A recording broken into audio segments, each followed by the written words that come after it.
Hello, folks, and welcome out to another episode of the Successful Businesswomen podcast. I'm super excited today because I'm in the studio with Kathryn Bowden. She's absolutely amazing and has an interesting story to tell us. She actually owns OneLight Christian Counseling, and I'm going to cheat on my notes because I want to nail this on the first try. She is a licensed clinical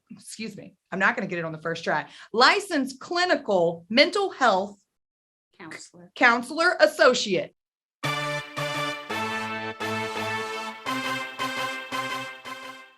Yay. Right? So when you talk about letters behind your name, that is a lot of letters. Go with alphabet there. Yes. And your specialty is, let's go ahead with the notes again. So your specialty is individuals, couples, teens with adults, depression, anxiety, trauma, Yes. right? Or DID. Explain to us what DID is. DID stands for dissociative identity disorder. Dissociative disorders are on a spectrum. They range from really, really mild to the farthest end of the spectrum, which used to be called multiple personalities. Now, leading into your interesting story, one of your specialties is cult recovery. Yes. Or spiritual abuse. Spiritual abuse. Yes. You guys, she has a very interesting story, but I do want to tell you here at the Successful Businesswomen, we don't make your lifestyle choices for you. You are 100% free to believe what you want to believe and be who you want to be. She is a Christian counselor. So today on the show we will be talking a little religion. So if that's not your thing, please feel free to change the channel. However, you may want to stay tuned because the story is about to get really juicy, right? Some say yes. Well, we appreciate you coming in to be a little bit vulnerable with us and share how it all started and how did you get to be a cult therapist? Well, honestly, Amber, right now I have a successful career. I have a husband who loves me. I have a beautiful home. I have a beautiful family, and none of it should exist. I shouldn't exist right now. When I was younger, about 11 or so, we joined a church, my mom, single mom, and I, and my younger brother, and was a great little church that then became a cult. And I spent the next 25 years, close to 30 years in this cult. I met my husband there, had 4 of my kids there. So you were raised and brought up in a cult. Yes. Take us on that journey a little bit. Share with us some of your experiences and what brought you to this point today to be a successful Christian counselor. Well, it's one of those things that looking back on it, you go, dang, that was messed up. But when you're in it, it's just life for you. It's normalized. It's what you know. It's what I knew. It's kind of like the old saying about how you boil a frog. Put it in cold water and the frog will sit there. You turn the heat up slowly and it will sit there until it boils to death, because by the time it realizes what's going on, it's too late. Wow. Well, that was this. It was a good little church. Along the way, things started to change, started to morph. And then it was many, many years till some things happened. And I looked back and went, no. I'm not living like this. I'm not going to do this. But before that, it was, it was a life spent being manipulated, being controlled. Every moment of your life is controlled. Your decisions are made for you. I didn't know how to have my own opinion. I didn't know how to form my own thoughts on things. What about education? Well, I was pulled out of the public school and I went to school in the back of the church. Officially, by Georgia standards, I was homeschooled. But way back then, because I'm old, but way back then, it was different and they didn't have the same standards that they have now. You filled out a form at the beginning of the year saying, I intend to homeschool my kid. That was it. So I don't even say I graduated high school really, because I basically just finished all the basic requirements enough to leave school. I had never even had an algebra class. Wow. It wasn't deemed important for women to be educated because our focus, our purpose was to raise our kids and take care of our husband. So why do you need a degree if you're just running a home? Washing clothes and Cooking, taking care of dinner and Yep. things like that. Yep. Yeah. Yeah. And so I didn't go to school. I didn't go to college. You know, I spent a little time shipped off to one of the overseas locations of the cult when I finished up my schooling and spent a little more than a year there and came home. But I never expected to have a family. I never expected to have a husband. I had been told too many times that no man would ever want me. There was nothing attractive about me and that no man would ever want me. I remember when I was living in the UK, I got what remains my all-time favorite insult is they said to me, "You have a brand new brain because it has never been used." Wow. It's good. I mean, it's a good insult. I've never forgotten it. If we believe everything that people try to fill our minds with that are not our people anyways. Yes. Then we end up fulfilling their expectations for us. Wow. Wow. You know, whenever I was younger, a lot of people don't know this about me, but I used to have a stuttering problem. And then on top of being probably one of the worst stutterers, I had a very Southern drawl. And they used to ask me, you know, what do you want to be when you grow up? And, you know, I wasn't raised by my parents. I was raised by my grandparents. And anyways, that's another podcast. But, you know, they would tell me, or I would ask, or they would ask me, what do you want to be when you grow up? And honestly, my answer was a public speaker. And they laughed at me. They would all laugh. And I never vocally expressed to them that it hurt my feelings. Yeah. But I owned that for a long time, that I wasn't good enough based on the people that I was surrounded around to become what I wanted to be when I grew up. But that's part of my powerful story. Yes, it is. You know, I am a public speaker now without too much of a Southern drawl. Speak on stages all over, just similar to what you want to do and get in front of people and speak and tell your story. And I am a public speaker now. So for me, I'm very proud of myself. You should be. But we should know, as women, as men, don't let people fill your mind with false things to tell you that you're not good enough. Right. Because you are. And age is not even a factor in my personal opinion. No. I run into people all the time that say, oh, I wish I was your age again, or, oh, if I could do it all over again. And I just feel like if you have a hope or a desire or a dream, and you put positive action behind that, you can do anything that you put your mind to. Yes, you can. Yeah. And you were successful because you didn't become a public speaker. You uncovered what already was there. Well, thank you. You were a public speaker already. I used to line up my Cabbage Patch dolls.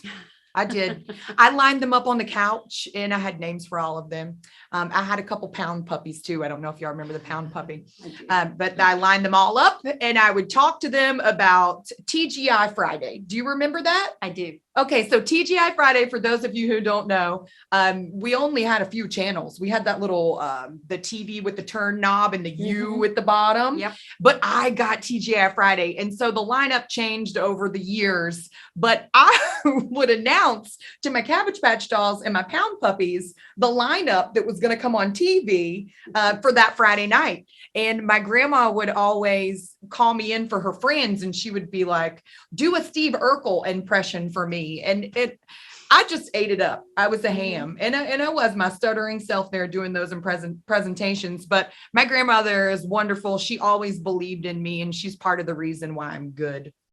Do you have any influences in your life that took you from that tumultuous situation that you were in that kind of helped you to guide you to the place that you got to today? I mean, there've been several people along the way. Obviously, my biggest fan, my biggest support has always been my mom. But I have one of the best things that came out of being in the cult is when I was 13 years old, there was a group of us the same age, and the leadership paired us up with each one with a single lady in the church. I got paired up with Nicole. I was 13. Nicole has stayed in my life all of these years. Wow. She lives in Texas. Hi, Nicole. I'm sure she'll see this. I don't get to see her as often as I would like, but she has maintained her place in my life as one of the people when I hit a crisis, when something happens, when I need that extra support or that shoulder to cry on, I know I can go to Nicole and she's going to shoot me straight. She's going to support me. She's going to love me. And when I'm being a pain, she's going to say, you're being a pain. But recently, probably one of the biggest influences for me getting into the place of healing that allowed me to start my own journey as a counselor is my counselor here locally. I got connected with a great Christian counselor here. And I'm sure that I made him crazy. I'm sure that he had his own therapy sessions when he was done with me. My therapist too, don't feel bad. But, it's so important to make that connection and find somebody that you are safe with, that you can be ugly honest. Sure. Everybody needs a place they can be ugly honest. Yes. And in that journey and coming to that place of healing made me realize that that's what was speaking to my heart. I so firmly believe that when we come through something and we reach the other side, we have a moral obligation to turn around and give a hand to the person that's behind you. Yes, ma'am. Because there's always going to be somebody further down the road than you and farther back than you. Ooh, you are spitting some fiery truth today in the studio. I really appreciate that. We think we want more yes people in our life, but do yes people actually help you to go that extra mile? No. Some of my most favorite relationships that I've created along my lifetime are the ones that sit me down and say, hey, look, you should consider this, Yes. Hey, look, your ideas are crazy. Scale them back a bit. Hey, look, don't unload all of that data at once. Hey, look, Krista Absher's great at this. Did you file those permits with the city, Amber Richon? So I love those people around me that help me to slow down and consider not just forward thinking, but actually to kind of look at everything and lay it out and see how not only does it translate to me, but how do other people send and receive information? If I'm constantly communicating the way that I send and receive information, 75% of the people are not going to hear me speak, right? Correct. Right. So if I'm too bubbly and I'm too energetic, that can turn people off, right? If I'm not analytical enough and I don't care about the data, that can turn people off. But you have to be considerate enough to consider how someone else is receiving that information, Yes. right? And I think a big part of that, a big basis of that is being authentic. Yes. If you are being your authentic self, that might be more analytical than someone else. It might be more bubbly than somebody else. But if you are authentic to who you are going to attract people. People are going to take time to listen to you because authenticity is rare these days. That's beautiful. That's beautiful. And we're lucky to have so many authentic women in the Successful Business Women group. We're certainly excited to have you on the team. Yeah, it's been an amazing journey to this point. Kathryn is an original founding member of the Successful Business Women. That means you joined the group within the first 30 days.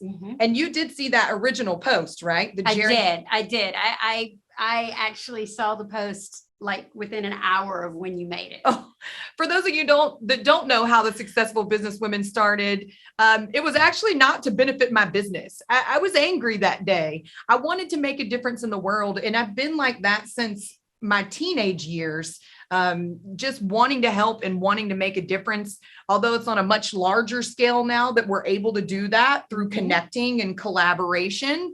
But I was angry in Richon planning. I do own a retirement planning firm. I don't talk about that a lot with you guys. Usually I just focus on the successful business women and helping y'all get where you're going. But when I woke up that day, I just felt as a financial advisor that I was kind of sitting in my office during COVID, and we wait just like other people for your appointments to come into your office.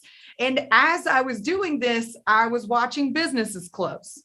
And I was watching people attack folks on social media for mask mandates, and the presidents were at each other's throat. From the top all the way to the bottom, I just saw chaos.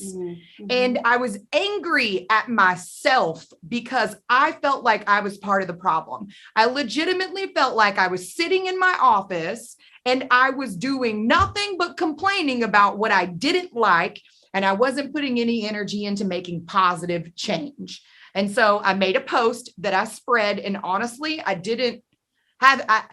had tried to do it before and honestly failed multiple times. So I had no thought in my mind at this particular time that anyone would follow me anywhere, to be honest with you. And I just made a Jerry Maguire post. I said, I'm tired of this. I'm tired of women fighting women for positions at jobs. I'm tired of people not coming together. I'm tired of being isolated.